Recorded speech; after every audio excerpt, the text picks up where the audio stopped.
Kelvin was a tall, handsome, and dark-skinned young man with a bright future ahead of him. At 17 years old, he was full of dreams and aspirations, driven by an inner fire that set him apart from his peers. As the first son in a family of four, Kelvin bore a heavy burden of responsibilities and expectations. His parents, though not wealthy, invested all they had in his education, believing that Kelvin's brilliance would one day lift the family out of their modest circumstance. Kelvin's intelligence earned him the admiration and respect of his family and community. He was a beacon of hope, not just for his parents and siblings, but for everyone who knew him. Teachers praised his dedication, and peers envied his ability to grasp complex concepts with ease.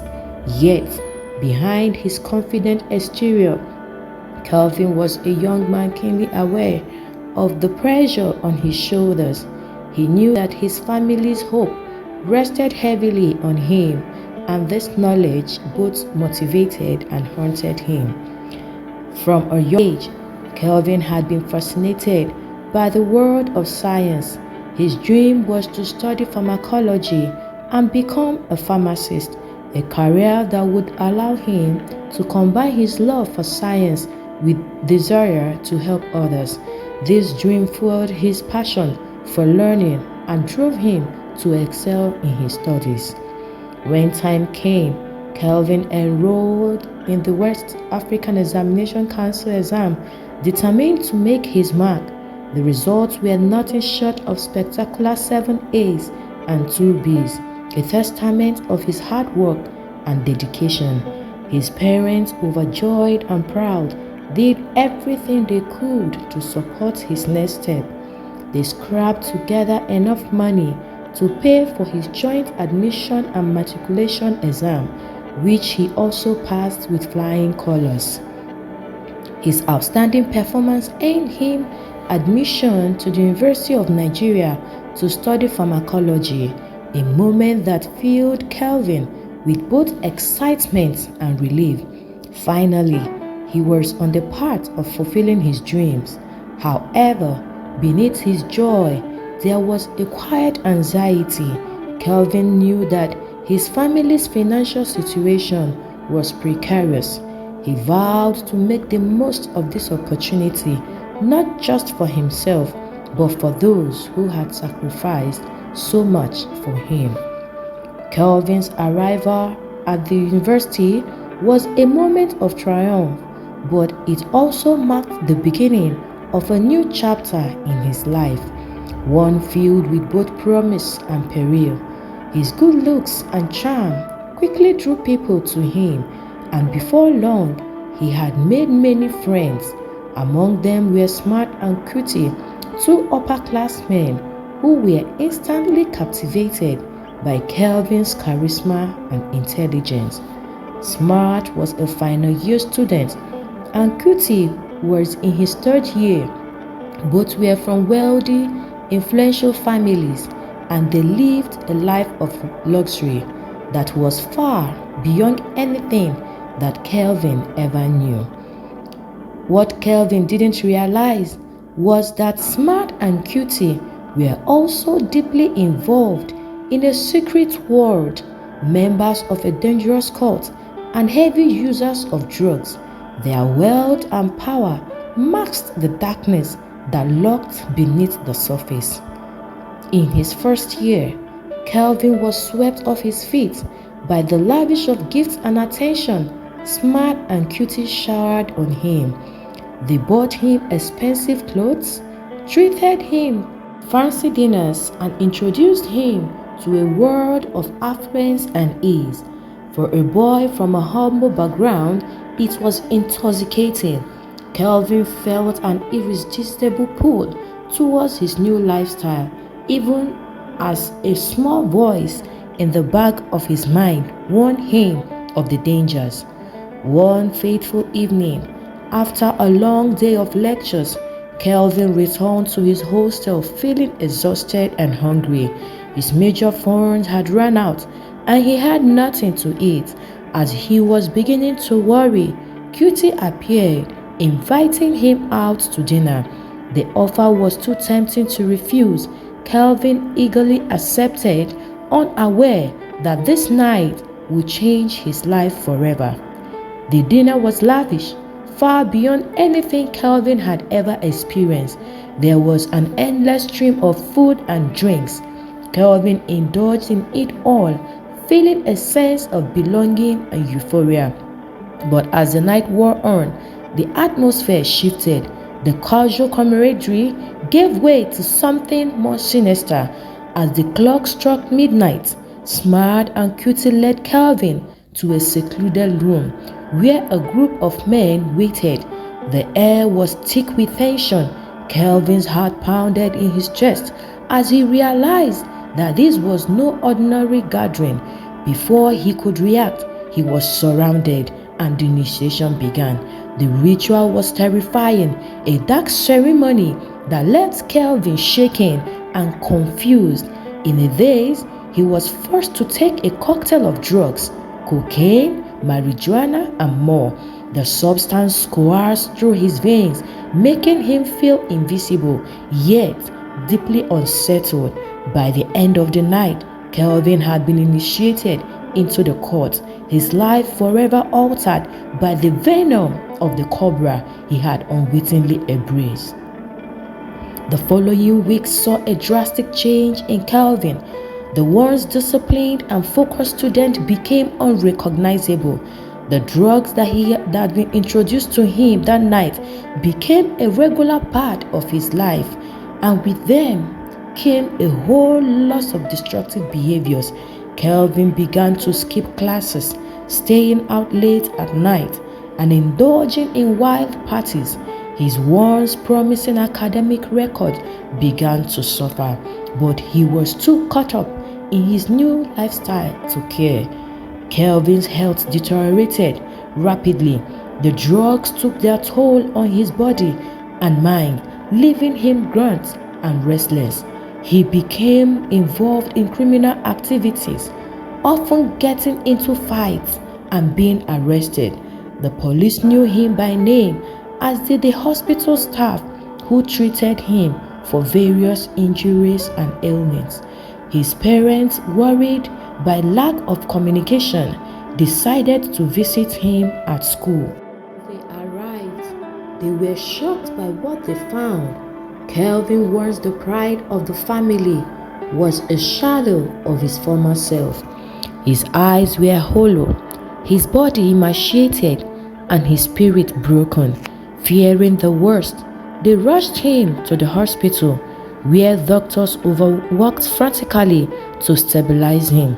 It was there that they received the devastating news: Kelvin had developed lung cancer, a direct result of his drug abuse. At the hospital, Kelvin was placed under the care of Nurse Love, a woman whose name perfectly describes her nature.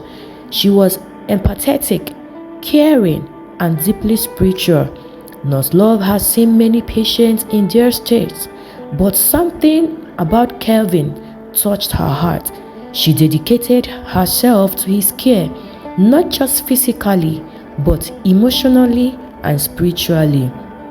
Nurse Love prayed for Kelvin daily, reading the scriptures to him and speaking words of encouragement. She sensed that beneath his hardened exterior, Kelvin was still a lost boy, desperate for redemption. Each day, she saw glimpses of the young man he once was, and it strengthened her resolve to help him find his way back. As Kelvin's condition worsened, he began to reflect on his life. The reality of his situation hit him hard, and he was filled with regret. He wept bitterly, confessing his sins to Nurse Love and asking for God's forgiveness. Nurse Love wept with him, praying for his soul and pleading with God for a miracle. One night, Nurse Love had a dream. She saw Kelvin as a baby lying in a cot. A voice spoke to her saying, "His healing will be perfected as he grows." When she awoke, she felt a renewed sense of hope. She shared the dream with Kelvin, who was deeply moved. He vowed to turn his life around if given another chance. Miraculously, Kelvin began to recover. His strength slowly returned, and the cancer that had ravaged his body seemed to recede. The doctors were baffled, calling it nothing short of a miracle. Kelvin's parents, overjoyed, praised God for sparing their son. Kelvin was discharged from the hospital, a changed man, or so it seemed. Calvin's recovery was a source of joy for all who knew him, but Nurse Love remained cautious. She continued to pray for him and kept in touch through online Bible study and prayer sections. Calvin, however, was not ready to face the full consequence of his actions. He could not bring himself to confess to his parents the full extent of his involvement in the cult and his drug addiction. The guilt weighed heavily on him, but he pushed it aside, convincing himself that he could handle it on his own. Back at school, Calvin was welcomed with open arms by his old friends. They were impressed by his resilience and eager to bring him back into the fold. Slowly, Calvin slipped back into the old habits, abandoning his commitments he made during his illness. He stopped attending Bible study sections, avoided Nurse Love calls, and returned to the very lifestyle that had nearly destroyed him. Nurse Love sensed that something was wrong. The more she tried to reach out to Calvin, the more he pulled away. Her heart ached as she watched him fall back into the darkness from which he had barely escaped.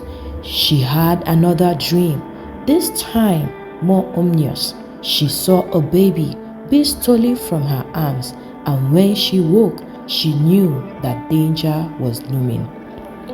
Kelvin's return to the hospital was not a surprise to Nurse Love, but it was no less heartbreaking.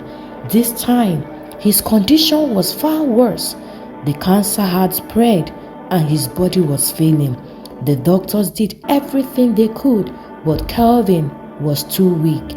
Despite their best efforts, life support, chemotherapy, transfusions, nothing seemed to work. Kelvin was slipping away. In his final moments, Kelvin was filled with regret.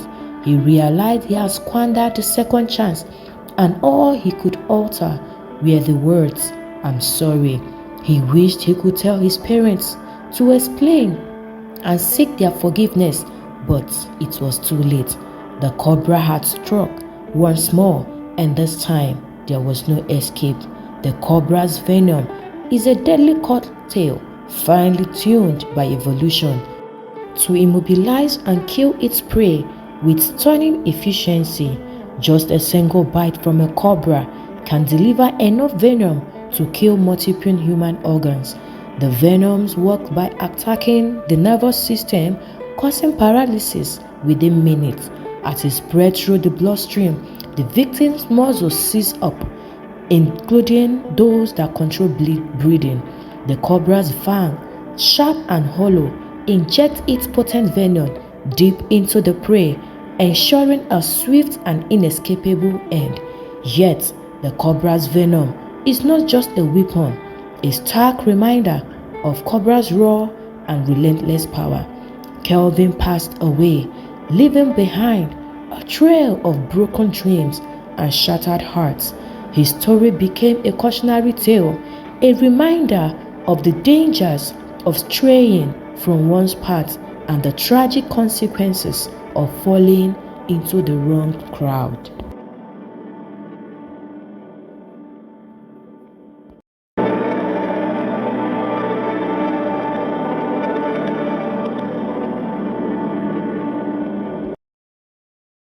Now that you've heard the full story, please subscribe. Subscribe, just click the button.